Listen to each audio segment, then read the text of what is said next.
Good morning friends.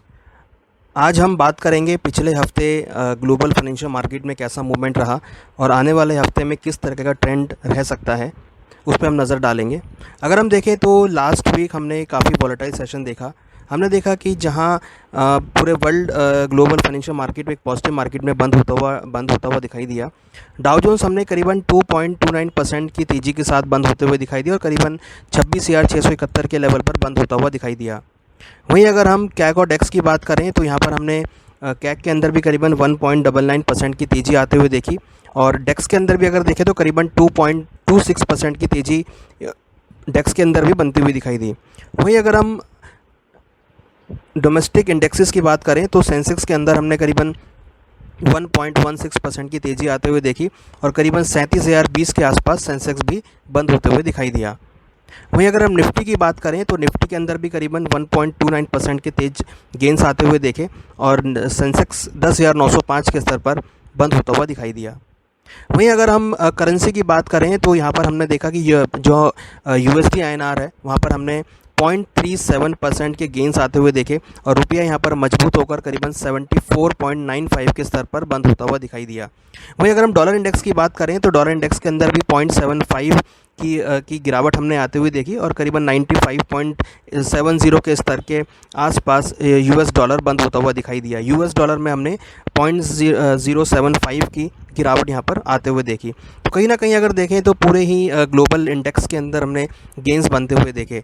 इसके पीछे जो रीज़न रहा वो हमने मिक्स्ड अर्निंग सीज़न रहा, जहां हमने जो कंपनीज़ थी वॉल स्ट्रीट की जो कंपनीज़ थी वहां पर हमने मिक्स्ड अर्निंग सीज़न रहा, जिसकी वजह से एक पॉजिटिविटी यहाँ बनती हुई दिखाई दी। हालांकि हमने कुछ प्रॉफिट बुकिंग और सेल ऑफ भी यहाँ पर आते हुए देखा, क्योंकि कोरोना वायरस के जो केसेस हैं वो कंटिन्यूस US के अंदर और बाकी कंट्रीज़ में, इंडिया के अंदर, चाइना के अंदर बढ़ते हुए देखे गए, जिसकी वजह से कहीं ना कहीं हायर लेवल्स पर हमने कहीं कहीं प्रॉफिट बुकिंग भी आते हुए देखी। वहीं अगर हम गोल्ड और सिल्वर की बात करें तो गोल्ड के अंदर भी हमने एक मॉडरेट ट्रेंड देखा। ओनली 0.21% के गेंस हमने गोल्ड में आते हुए देखे और गोल्ड करीबन 48,967 के लेवल पे बंद होता हुआ दिखाई दिया। वहीं इंटरनेशनल मार्केट की बात करें तो इंटरनेशनल मार्केट में भी गोल्ड 0.59% के गेन के साथ बंद होता हुआ करीबन $1,808 के स्तर पर बंद होता हुआ दिखाई दिया। यहाँ अगर हम सिल्वर की बात करें तो सिल्वर ने काफ़ी अच्छा रनअप लिया, ऑलमोस्ट 3.43% के गेंस के साथ $19.31 के रेट पर बंद होते हुए दिखाई दिया और डोमेस्टिक मार्केट में सिल्वर करीबन 2.99% के गेंस के साथ ऑलमोस्ट 52,899 7 साल के हाईस के स्तर पर बंद होता हुआ दिखाई दिया। तो कहीं ना कहीं हमने देखा कि बुलियंस में कोरोना वायरस के केसेस की वजह से यहाँ पर एक पॉजिटिविटी बनते हुए दिखाई दी।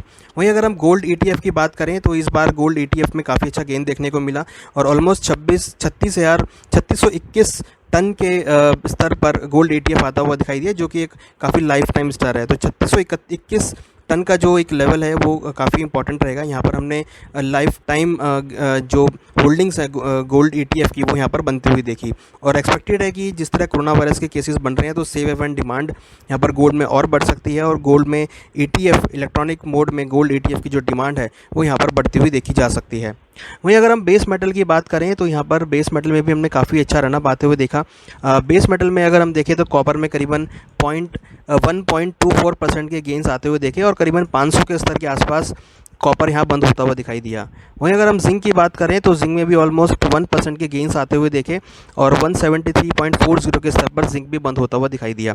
तो कहीं ना कहीं जिस तरीके से एक इंडस्ट्रियल डिमांड यहाँ देखने को मिली, बेस मेटल की डिमांड यहाँ पर देखने को मिली, उसकी वजह से हमने सभी बेस मेटल में पॉजिटिव ट्रेंड बनते हुए देखा। ना अगर हम यहाँ पे लेवल्स की बात करें तो गोल्ड हमें लगता है कि इंटरडे वीकली पर्सपेक्टिव से करीबन 47,800 के आसपास एक अच्छा सपोर्ट रहेगा और एक रेजिस्टेंस करीबन 49,800 के आसपास हो सकता है। तो इन स्तर के बीच में गोल्ड में मूवमेंट रहेगी। जिस तरह ट्रेंड पॉजिटिव है तो हमारा रिकमेंडेशन बाय का रहेगा, तो बाय ऑन डिप्स की स्ट्रेटेजी गोल्ड में यूज़ कर सकते हैं। सिल्वर के अंदर भी अगर देखें तो नीचे करीबन 51,800 का एक सपोर्ट रहेगा और 53,900 के आसपास एक अच्छा रेजिस्टेंस यहाँ सिल्वर में देखने को मिल सकता है। सिल्वर में भी ट्रेंड पॉजिटिव है तो यहाँ पर भी हमारी बाय ऑन डिप्स की स्ट्रेटेजी रहेगी। कॉपर की अगर बात करें तो कॉपर के अंदर अगर हम लेवल्स को देखें तो नीचे करीबन 492 का एक महत्वपूर्ण सपोर्ट है और 508 का एक महत्वपूर्ण रेजिस्टेंस है। हमें लगता है कि यहाँ पर भी ट्रेंड पॉजिटिव है तो यहाँ पर भी बाय ऑन डिप्स की स्ट्रेटेजी यूज़ कर सकते हैं। जिंक के अंदर नीचे 168 का सपोर्ट रहेगा और 178 का रेजिस्टेंस रहेगा। यहाँ पर भी हमें लगता है कि बाय ऑन डिप्स की स्ट्रेटेजी यूज़ की जा सकती है। क्रूड की अगर बात करें तो क्रूड के अंदर एक मिक्स ट्रेंड रहा।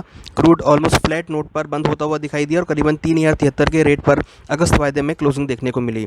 इंटरनेशनल मार्केट की अगर बात करें तो वहाँ पर भी एक फ्लैट नोट पर ट्रेड रहा और करीबन 40.57 के स्तर पर WTI क्रूड में एक क्लोजिंग आते हुए देखी।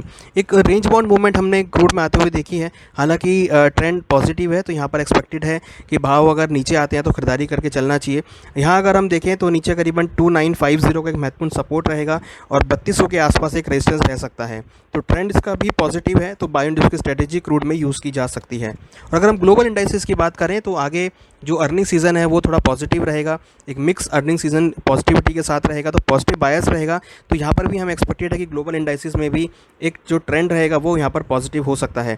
डॉलर इंडेक्स में गिरावट देखने को मिल सकती है। उसके चलते अगर हम देखें तो USD/INR थोड़ा सा एप्रिशिएट होकर ट्रेड हो सकता है।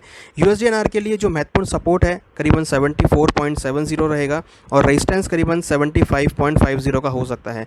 एक्सपेक्टेड है रुपये के अंदर एप्रिसिएशन नेक्स्ट वीक में देखा जा सकता है। और अगर हम एग्रीकल्चर कमोडिटी की बात करें तो यहाँ पर हम मानसून देख रहे हैं, काफ़ी अच्छा हिट होता हुआ दिखाई दिया है। अगर हम देखें तो महाराष्ट्र में, गुजरात में, मध्य प्रदेश में और राजस्थान के कुछ एरिया में मानसून अब हिट होता हुआ दिखाई दिया है, जिससे माना जा रहा है कि जो खरीफ की फसल है उसके अच्छे आंकड़े आ सकते हैं। तो यहाँ पर एग्रीकल्चर कमोडिटीज़ में कुछ प्रॉफिट बुकिंग देखने को मिल सकती है। हालांकि एक्सपोर्ट डिमांड की वजह से एक्सपोर्टेबल कमोडिटी लाइक जैसे स्पाइसेस की अगर बात करें तो वहाँ पर एक अच्छी तेज़ी देखने को मिल सकती है। तो ये था हाल जो हमने लास्ट हफ्ते देखा और एक्सपेक्टेशन आपको हमने देखी है कि किस एक्सपेक्टेशन में अगला वीक हफ्ते में देखा जा सकता है। आशा करते हैं आपको इस पॉडकास्ट से, इस कमेंट्री से फ़ायदा मिलेगा। Thank you.